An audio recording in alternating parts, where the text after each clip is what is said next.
Hello there folks, so today's lesson is going to be about Wonderwall, song by Oasis. It's played with a capo on the 2nd fret, but I'm going to show you it without the capo so I can kind of refer to the dots on my guitar and the colours and all that kind of stuff. But obviously once you've learnt it with the open strings, to play along to the record you need to put a capo on the 2nd fret. So if you have a capo on the 2nd fret, the chord like E minor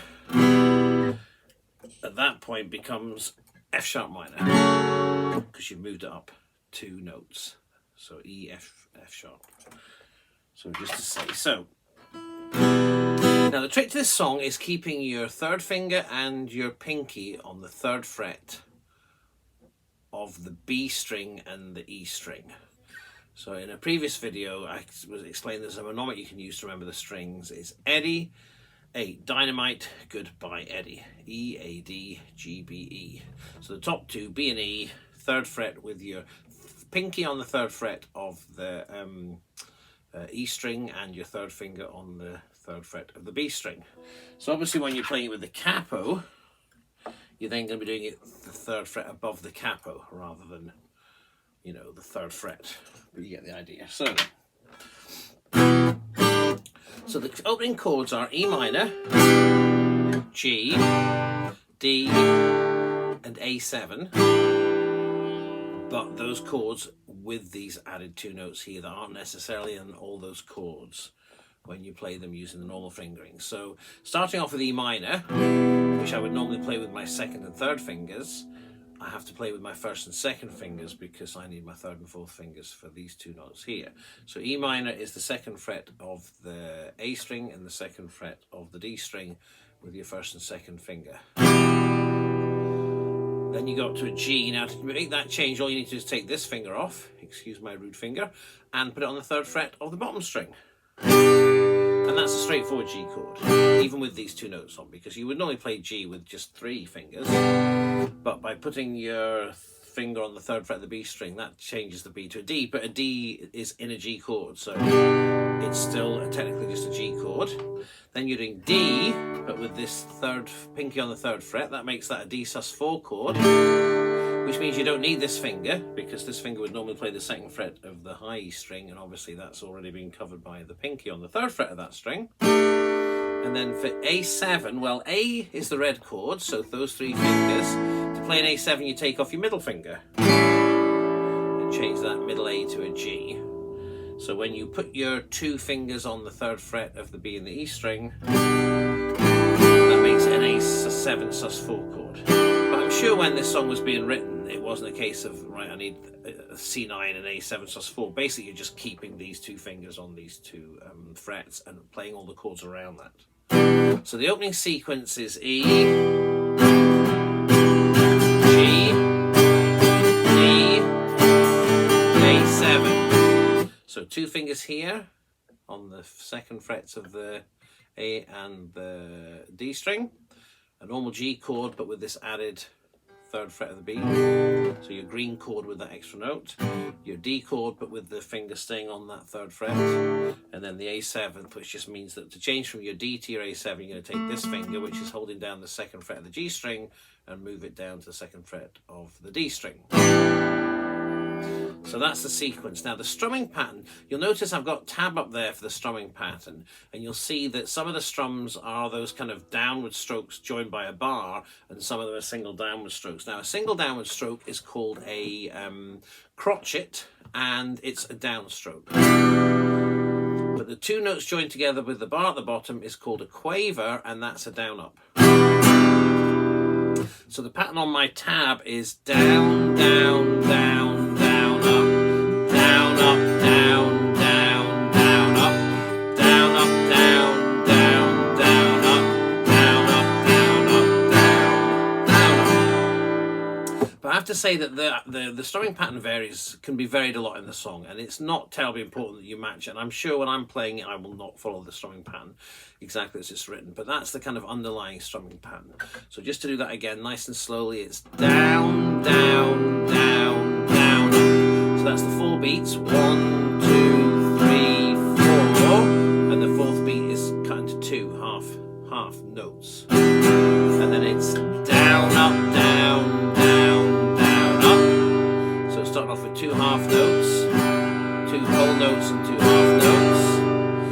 for the D. So down, down, up, down, sorry, down, up, down, down, down, up. And the last one is down, up, down, up, down, down, up. But like I say, I'm sure I won't follow that exactly. And as long as you're strumming in time to the music, it's not, I think the strumming pattern is something really that's a bit more down to personal choice. I don't think you can choose necessarily how to play the chords, but you can certainly vary the strumming pattern as you like. Okay, so the opening, the introduction, which is just the guitar and the first verse, just goes through those 4 chords. So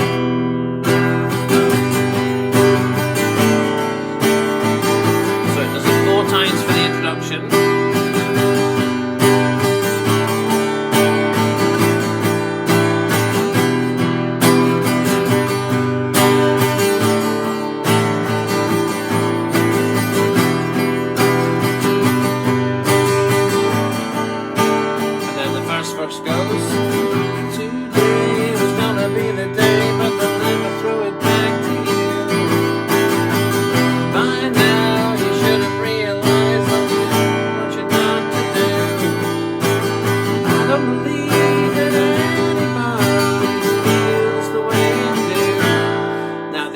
Only in the first verse, he changes chords to C, D, and E minor, where the singing goes, about you now.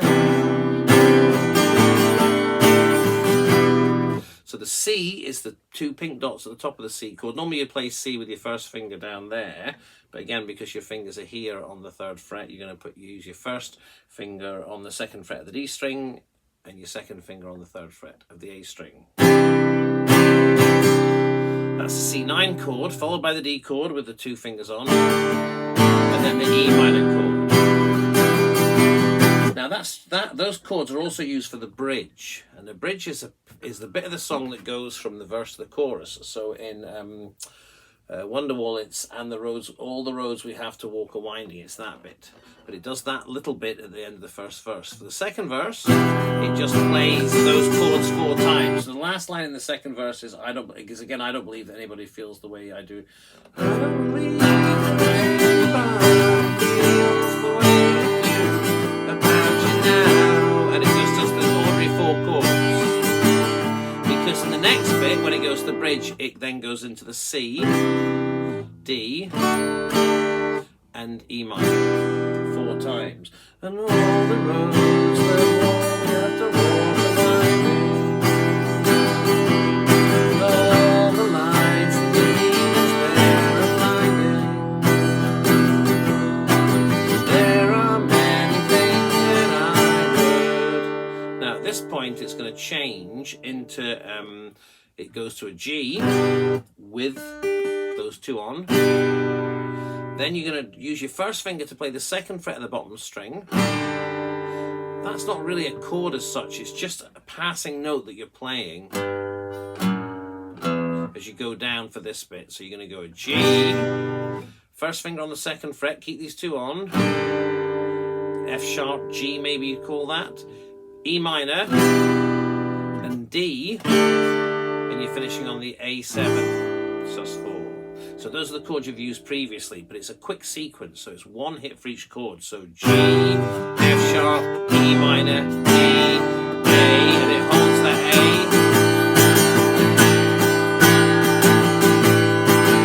A. So that bit might require a bit of work. So again, slowly, just G, F sharp, E minor, D, each one 1 hit. Into that bit. Now there's on the record you can quite clearly hear a second guitar picking that.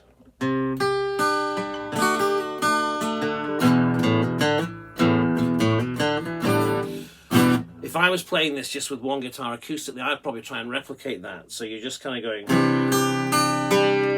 so you're playing your C9 chord, that's your C chord with your 2 fingers on the 3rd fret, and you're hitting the bottom string, and then you're picking from the top string. You can see the tabs up there, playing the E string, the B string, and the G string.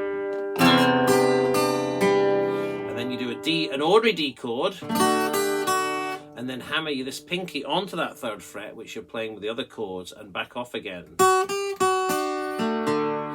you do that, da, da, da, and then you pick down the other strings.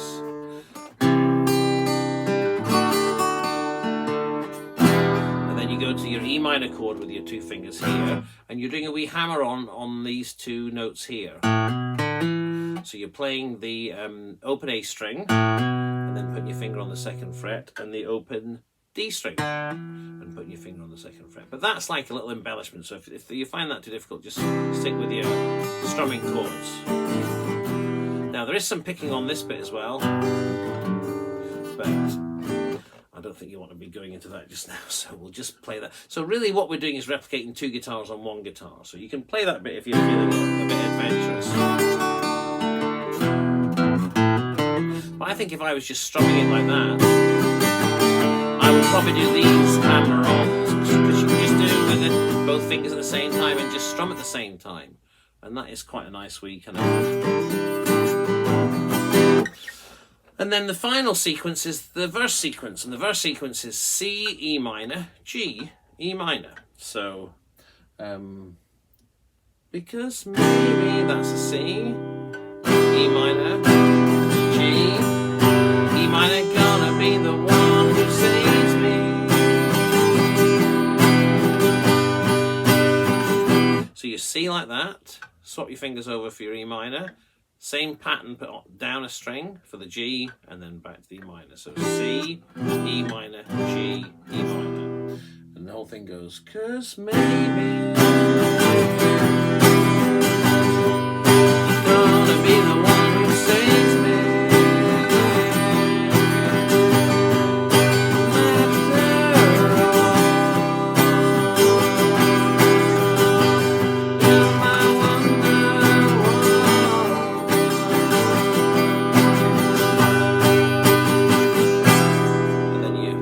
That one chord, hold it, and the drums go dum, dum, dum, dum, dum, and it's back into the second verse, and then it just fades out. The rest of the song is just the chorus chords. So it goes verse 1 with your C, D, and E minor at the end. Verse 2 just straightforward E, G, D, and A. Then you've got your bridge, which is your C, D, and E minor, and that last bit at the end that goes G, F sharp, E minor, D, A7/4.